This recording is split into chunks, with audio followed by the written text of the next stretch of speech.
Hi, fans of the framework. It's Jane McLeod. I'm here live in Lancaster, Wisconsin, at the home of Grant Regional Hospital System. And they have this beautiful, beautiful new entryway with Badger Brothers coffee being served. And it's just a great place filled with very friendly Midwestern people. And Andrea Pastor and I are here doing their immersion in the framework for achieving great results. So we're very happy to be here and to be able to have the use of their boardroom for this live. So what we're going to talk about today is silos in leadership. Silos in leadership. And what I really want to speak to you about is, there's a cultural shift and a mindset shift that takes away silos.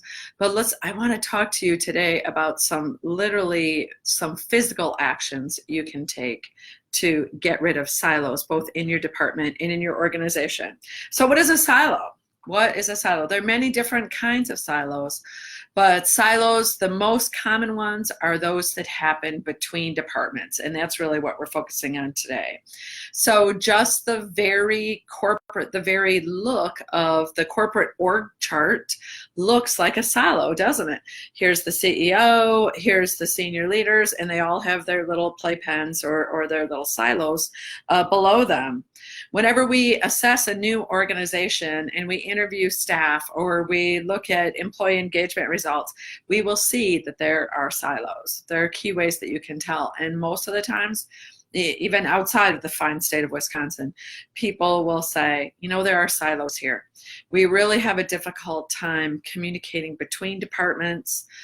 We have a difficult time. It seems like there's walls built up around us. And we might do a good job at something, but then the word never gets passed on. And so there's miscommunications and there's dangerous handoffs. And we all know that a miscommunication or a lack of communication is the number one way that patient safety events happen. So what research tells us is that the more complex your organization is and the more educated people are that work within your organization, the higher likelihood is that you will have silos. Well, where can you think of where there's a more complex reporting structure and higher level of education? I mean, just think of the operating room alone, right? And how it's set up in silos. So how do you break this down? Because guess what? Patients, their families, your community perceive silos. Your staff have to be talked to about this. You have to very clearly and transparently communicate that you're really trying to get rid of silos, because the reason why is people love to think in silos. Well, my department does a good job. We're rocking it today. We're really busy today. Why can't everyone else see that, right? And what appears to the patient and your customer is that the left hand doesn't know what the right hand is doing. That there's this, people believe, your staff feel and believe that they are viewed as separate entities, when in fact, your organization is viewed as one.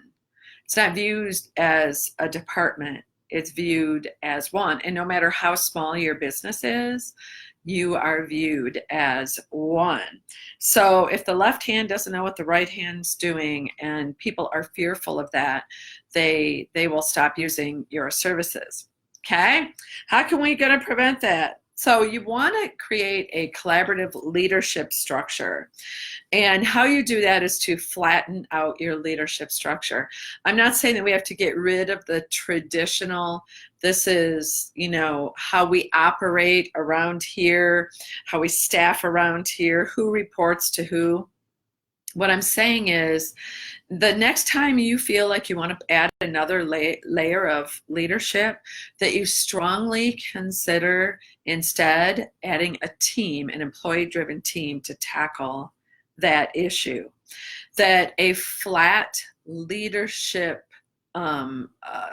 collaborative structure gets work done a lot faster and from a more multidisciplinary aspect. So a flatter leadership structure with less and less layers of leadership.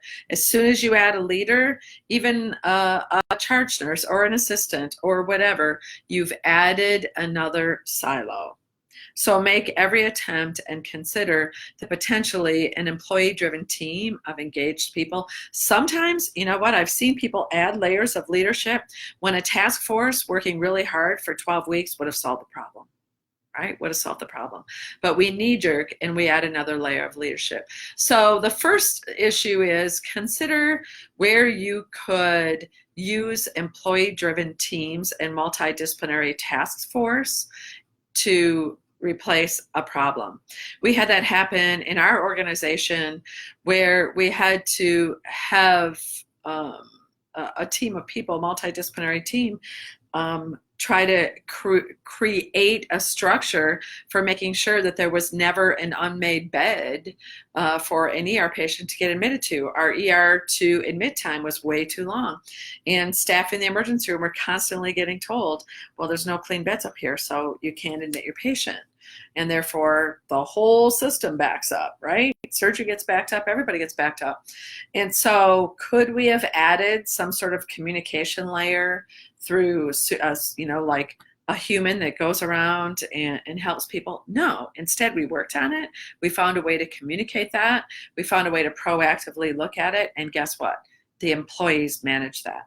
Leaders didn't manage it. Employees manage that on a day-to-day basis. So look at multidisciplinary employee-driven teams, or look at 12-week projects and process task force of employees working together to solve problems. Okay. Number 2, cross-train, role clarity, role empathy. I know that many of you are using cross-training and kind of walking each other's shoes as a way to staff in smaller places and even in some bigger places. And that, I'm sure you have found to be a big silo buster, where staff themselves are saying, wait a minute, I know how that department reacts when it's under stress, and this is what they got going on. If they're not answering the phone, guess what?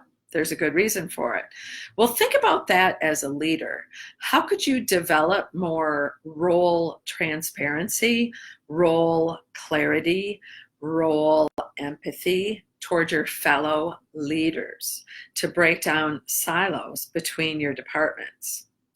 And, we're called, the resiliency series that I did on how not to wear busyness as a badge of honor. One of the things they said were to be very, very transparent about how each other works and your workload that you have currently going on and what's going on in your department, maybe covering for each other. Right? Maybe covering for each other. I distinctly remember early in my career as a leader, we nursing leaders had to cover each other's departments. Well, I've got some, role empathy for the birthing center leader in a big fat hurry, right? I thought my department was the most important. Oh, heck no, right? They're birthing babies up here. They're producing life, okay? So I learned what it took and what that leader went through on a daily basis. How could you share with each other, more role clarity about what goes on in each other's departments? Maybe have a day in the life at each one of your department head meetings.